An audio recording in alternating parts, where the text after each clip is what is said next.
Welcome to this service of remembrance for our beloved Dot Cushman, who passed away almost 2 months ago. She specifically instructed her family that she only wanted a simple graveside service, which occurred back in October. But her friends in this church and her larger community needed some closure. Therefore, we planned this service to be an opportunity to share our thoughts, our memories, and our stories of Dot. Thank you for coming together as we celebrate this truly remarkable woman. Please join me in the responsive call to worship found in your bulletin insert. It's based on the Gospel according to John, chapter 14, verses 1 through 7. It was written by a colleague of mine, Reverend Sarah Weaver. Jesus said, "Do not let your hearts be troubled. Believe in God. Believe also in me." We believe in Jesus Christ, whose resurrection gives us eternal life. Jesus said with blessed assurance, "In my Father's house there are many dwelling places." Dwelling places prepared for us, children of God. Jesus promised, "If I go and prepare a place for you, I will come again and take you there myself, so that where I am, there you may be also." We give thanks for the promise that when it is time for us to leave our earthly lives, Jesus carries us home to be with God. Jesus said, "You know the way to the place where I am going." But Thomas had doubts. Lord, we do not know where you are going. How can we know the way? Jesus said to him, "I am the way and the truth and the life." We gather today to celebrate life and to bear witness to the resurrection. Thanks be to God. Our first hymn is one of Dot's favorites. Please stand as you are able to sing number 638 in the hymnal called "In the Bulb There Is a Flower."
Please be seated.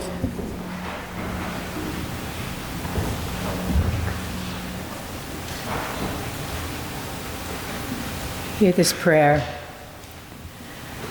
O God, we stand where earth and heaven meet, where life is brought to death. Deliver us from a sense of loss into the light of your presence. Gather Dot, whom we have loved, to yourself, and grant her those things which eye cannot see, or an ear heard, nor the human heart imagined. Gracious God, watch over us this day and in all days. Give us the strength to accept what is past, to appreciate what is present, and to look forward to the future. Grant us peace and faith in whatever most expresses our deepest inner truth. Bless us and heal us. Breathe peace and grace into our lives as we say together the Lord's Prayer. Our Father, who art in heaven, hallowed be thy name. Thy kingdom come, thy will be done, on earth as it is in heaven. Give us this day our daily bread, and forgive us our debts, as we forgive our debtors. And lead us not into temptation, but deliver us from evil. For thine is the kingdom, and the power, and the glory forever. Amen. Our first reading this morning is a classic written by Alfred Lord Tennyson called Crossing the Bar. Given Dot's love of literature, I thought this poem would be appropriate to share. Sunset and evening star, and one clear call for me, and may there be no moaning of the bar when I put out to sea. But such a tide as moving seems asleep, too full for sound and foam, when that which drew out from the boundless deep turns again home. Twilight and evening bell, and after that the dark, and may there be no sadness of farewell when I embark. For though from out our bourne of time and place the flood may bear me far, I hope to see my pilot there, face to face, when I have crossed the bar. Our next reading underscores Dot's love of gardening because that was one of her strongest interests. When I was searching, I ended up finding two poems that I really liked, which was fortunate as I had one for each of her services. This one is called Meet You at the Gate and was written by Barbara Bailey. A beautiful garden now stands alone, missing the one who nurtured it, but now she is gone. Her flowers still bloom and the sun, it still shines, but the rain is like teardrops for the ones left behind. The weeds lay waiting to take the garden's beauty away, but the beautiful memories of its keeper are in our hearts to stay. She loved every flower, even some that were weeds. So much love she would plant with each little seed. But just like her flowers, she was part of God's plan. So when it was her time, he reached down his hand. He looked through the garden, searching for the best. That's when he found her. It was her time to rest. It was hard for those who loved her to just let her go. But God had a spot in his garden that needed a gentle soul. So when you start missing her, remember, if you just wait, when God has a spot in his garden, she'll meet you at the gate.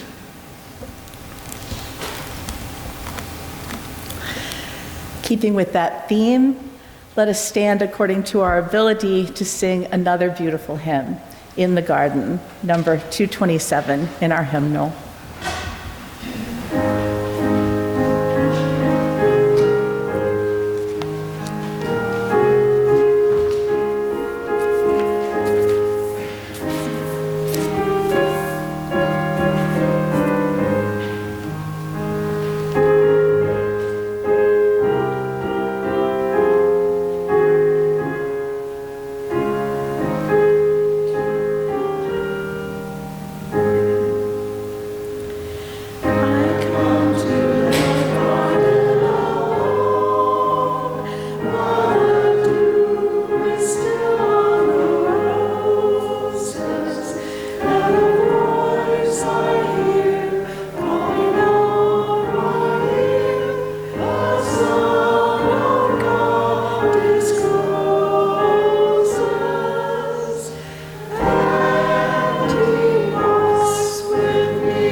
It is such an honor for me to officiate at this service, to celebrate a woman who was very special to me and to so many others in this church and wider community.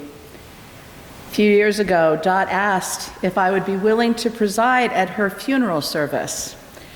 And to tell you the truth, I couldn't imagine the day when she wouldn't be here. She was such a fixture. No matter what was happening, a luncheon at the Upland Club for seniors, a Plimpton Garden Club plant sale, a concert at the library, a Plimpton Historical Society holiday fair, or really anything that was happening at this church, and you could bet Dot would be participating. She was persistent in defying her age, seeming to have far more energy than others much younger than herself. I'm not sure how she did it, but I think it was because of her nonstop passion to experience and learn about new things and to open herself to welcome new people into her life. Dot really lived an extraordinary life. She was highly intelligent and fiercely independent, but it really was her Christian faith that guided her words and her actions. She had a meaningful career teaching and counseling youth in the public school system. She traveled extensively, learning about different cultures and seeing incredible sights. But most importantly, she was a devoted wife, mother, and friend, always putting others' needs ahead of her own. We are all very fortunate that she came into our lives. In my case, I met Dot through the Plimpton Garden Club. She had a beautiful yard with numerous varieties of rhododendrons that were the envy of everyone in town. I also got to know her through the church when I became a member of this congregation. She was one of my biggest supporters when I attended seminary. And then there was our shared love of dogs. She and I never tired of boasting about our beloved four-legged children. I know I speak for all of you when I say that she is deeply missed, but fortunately we all have memories that will continue to keep her in our minds and in our hearts. That's one of the reasons we're here this morning. Not only are we here to honor her life, but also to share our thoughts, our stories, our reflections, or our memories with others, thereby keeping her spirit alive. Whoever would like to speak may either come forward and use the podium, or if you don't want to manage the stairs, which I totally understand, you could just come forward. I think these mics would pick up your voice. I would ask you to remain seated, but then no one can hear you, and we don't want that to happen. So I am going to step aside and ask that anybody that speaks, just speak slowly, clearly, and loudly, and come on forward. Yes, come on up.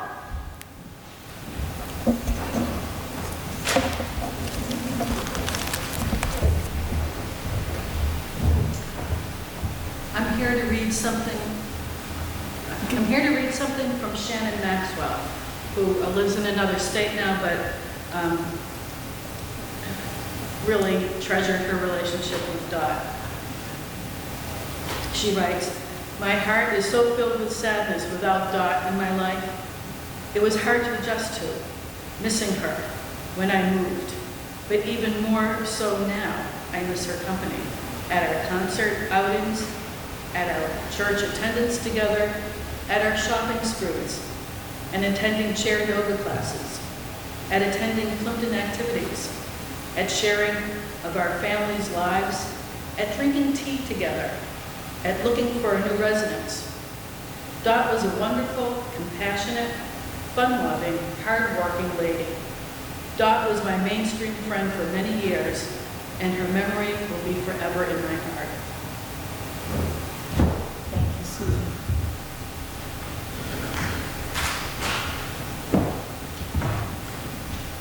Hi, I'm Doug Reese, and I'm a landscaper, an arborist, a horticulturalist, and been in the business for almost 70 years.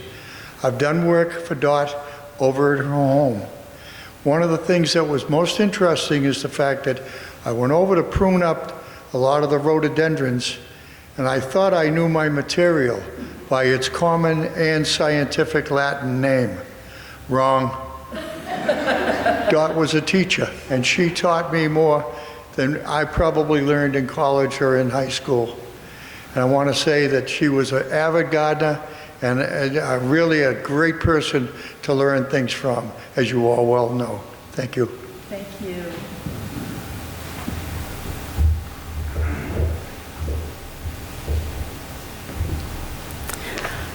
Arthur really wanted to be here this morning, but unfortunately he's in Florida, so he sent me this and asked me to read it for him. I am so sorry that I am not able to be here today, but I asked Cindy to share my thoughts on the passing of Dot Cushman. Dot was a treasured memory of our church, which is of high bar. I have tremendous respect for all of our parishioners, and Dot was one of the most beloved. She was a joy to talk to no matter what the topic was. She was quick to tell us about her international trips, her children, her beloved husband. She was master of dates, times, and names, even late in life. On occasion, she would apologize if something slipped her mind, but I dare to say that I would be proud if I could remember every detail that she shared. Dot was proof that her poor vision was not an insurmountable disability. I remember going to her house to drop an item off. I knocked on the door and she opened it and said, "If you don't speak, I don't know who you are." I said, "Hi, Dot," and she immediately knew exactly who I was. Dot was a creature of habit. I think we all are, but consistency is even more important for a person with limited vision. She mentioned to me that cleaning lady had moved her cooking utensils. That will never happen again.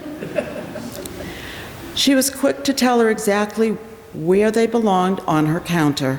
Putting them away was paramount to giving them away. In either case, they were inaccessible. My eyesight is perfectly fine. Well, maybe not great, but I passed my most recent DOT physical. I have learned the lesson that Dot mastered, and that is to remember where I put things. He's kidding. I am constantly losing my cell phone. Don't tell Cindy, but I think she moves it on me. Dot is a tough act to follow. Cindy and I bought Dot's house on Colchester Road from the family and are planning to build a 2-bedroom ADA-compliant addition that will be convenient for us as we age. We're so proud that the home that Dot lived in will be the ADA center, will be the home that we live in someday. I recently registered with the New England ADA Center and signed up for a class on architectural accessibility laws. My goal is to keep Dot in mind as we progress. We will miss you, Dot. On a personal note, I just want to mention that Dot was such an important part in many things, including our Ladies Sewing Circle. She came constantly, she always baked, she knitted, she did so many things. She learned that even though she wasn't a hugger, that I would hug her every time I saw her, so she learned to expect it. She brought a smile to my face. We got to see her many, many times in assisted living, and she always looked forward to any visits from anyone. I will long remember everything that she did, and being in her kitchen where her husband had built the cabinets, and someone would say, "Oh, a builder will come in and tear all that out." Well, they won't, because we bought the place, the kitchen cabinets are there, and it just feels like home to me to be in there. It's currently rented, but I am thrilled that it's going to someday be our home with all those beautiful flowers, and I just can't say enough about Dot, and we love her. Thank you so much.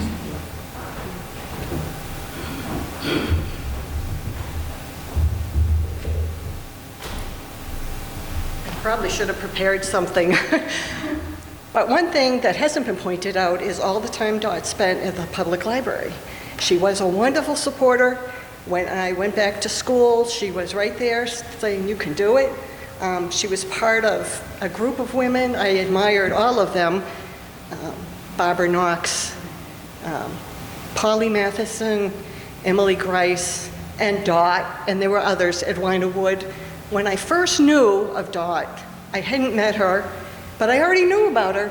She was that kind of force in town. She cropped up everywhere, as everyone has said. I heard the name. I knew who she was. It's like, oh, yeah. She was kind of formidable. That school teacher thing, it showed up.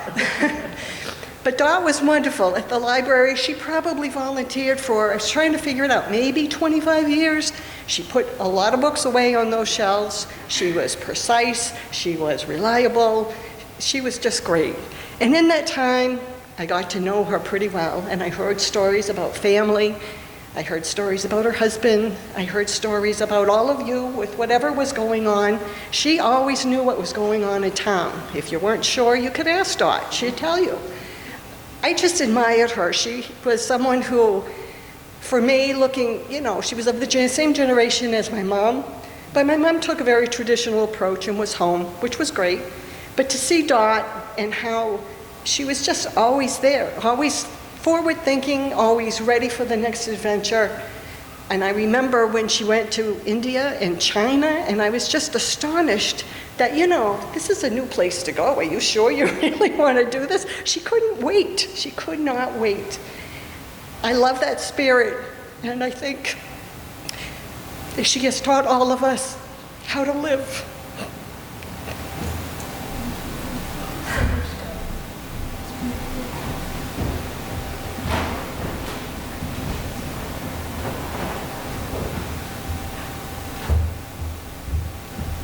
I also wanted to say something just from me. When I think of Dot, I think of color. She loved color. She dressed up for church. She had beautiful, beautiful suits, full jewelry, coordinating scarves and pins.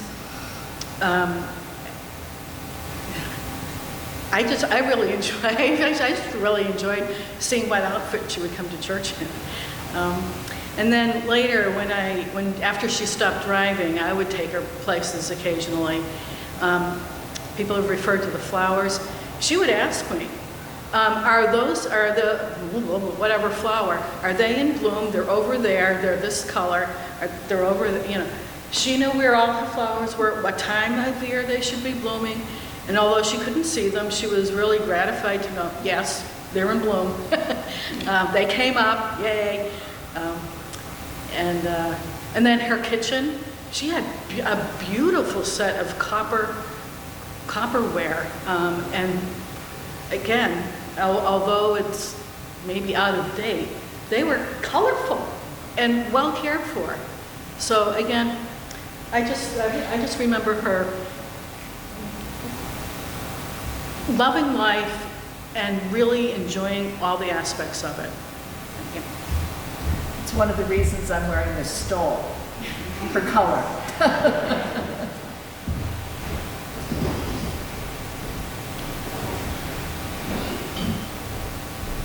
Hi everyone, I'm Chris Barrow. I was Chris Milbury, and Dot and Bob were very good friends of my parents, and I kind of knew them through the trickle down because I was at an age where I didn't care what my parents did because I was young.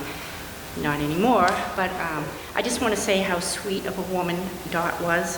When my mother had her stroke, she visited her so often in the hospital, at home, and we all appreciated her. Thank you. Thank you.